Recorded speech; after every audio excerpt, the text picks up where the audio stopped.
मुंबई की चमकती रात में एक तेज रफ्तार कार बांद्रा की सड़कों से गुजर रही थी।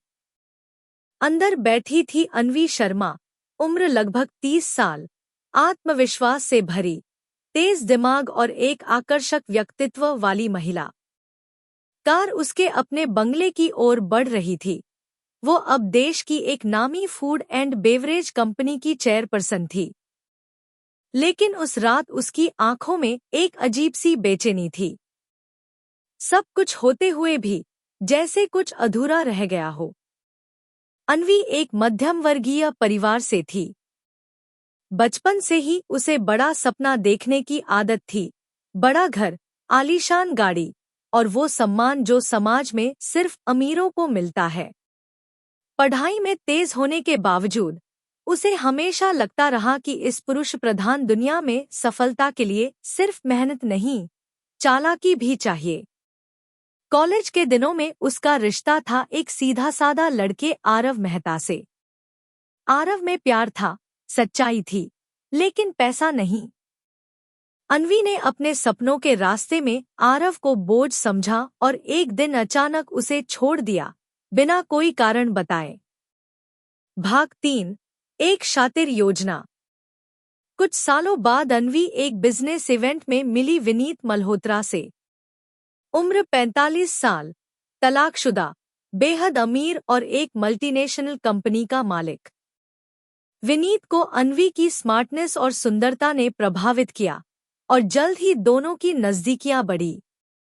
अन्वी ने जानबूझकर विनीत के दिल में अपने लिए प्यार जगाया। कुछ ही महीनों में शादी हो गई।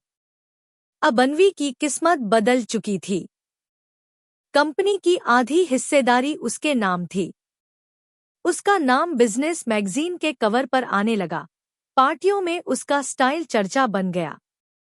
लेकिन सब कुछ होते हुए भी एक कमी थी, जिस्मानी संतुष्टि। विनीत अब उम्र के उस दौर में था जहां रोमांस एक विकल्प नहीं, जिम्मेदारी बन चुका था। अन्वी का जिस्म आग बन चुका था, लेकिन उसका पति सिर्फ नाम का पति था। फिर एक दिन अन्वी ने अपने अतीत को खंगालने की सोची। आरव अब एक ग्राफिक डिजाइनर बन चुका था, छोटा मोटा स्टार्टअप चला रहा था। पैसे की तंगी थी, लेकिन ईमानदारी से जिंदगी जी रहा था। अन्वी ने अपनी कंपनी में एक नया प्रोजेक्ट घोषित किया और बहाने से आरव को इनवाइट किया, बतौर डिजाइन हेड। पहली ही मीटिंग में जब आरव ने चेयरपर्सन की कुर्सी पर अन्वी को देखा, उसके चेहरे का रंग उड़ गया। उसे लगा जैसे किसी भूत को देख रहा हो। अन्वी ने मुस्कुराकर कहा, आरव, वक्त बहुत कुछ बदल देता है ना? आरव असहज था लेकिन काम के लिए राजी हो गया। एक दिन अन्वी ने उसे अपने घर बुलाया, काम के सिलसिले में। आरव शाम को पहुंचा। अन्वी ने वाइन ऑफर की। बातों बातों में उसने आरव के कंधे पर हाथ रखा, फिर उसकी उंगलियां उसकी हथेलियों को छूने लगी। आरव चौंका। अन्वी, प्लीज, ऐसा मत करो। तुम मेरी बॉस हो और शादीशुदा भी। लेकिन अन्वी मुस्कुरा रही थी, एक शिकारी मुस्कान। तुम्हें याद है वो रातें जब तुम मेरे लिए तड़पते थे? उसने कहा। मैं चाहूं तो तुम्हें इस कंपनी का डायरेक्टर बना दूं। करोड़ों का पैकेज।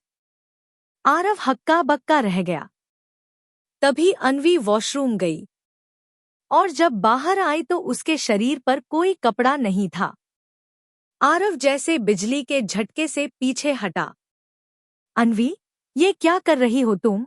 उसने लगभग चीख कर कहा। वो जो मेरी प्यास कोई बुझा नहीं पाया, वो आज तुम्हारे सामने है, अन्वी ने फुसफुसाया। आरव ने उसका हाथ झटका और घर से भाग गया। आरव ने जाकर सब कुछ अपनी पत्नी प्रियंका को बता दिया। प्रियंका एक लॉयर थी, तेज, आत्मनिर्भर और न्यायप्रिय। उसने सबूतों की तलाश शुरू कर दी। आरव के पास रिकॉर्डिंग थी, अन्वी की आवाज, कंपनी के घर बुलाने का मेल, सीसीटीवी फुटेज, और खुद वॉइस नोट जिसमें अन्वी उसे बहला रही थी। प्रियंका ने यौन उत्पीड़न का केस किया कंपनी की चेयरपर्सन पर। मीडिया में तूफान मच गया। अन्वी ने देश के सबसे महंगे वकीलों को हायर किया, लेकिन प्रियंका ने कानून और सच्चाई के बल पर केस को कोर्ट तक पहुंचाया। कोर्ट में अन्वी ने पहले तो आरोपों को झूठा बताया, लेकिन सबूतों के सामने उसकी एक न चली। वॉइस एनालिसिस से साबित हो गया कि रिकॉर्डिंग उसी की थी। जज ने फैसला सुनाया, आरव निर्दोष था।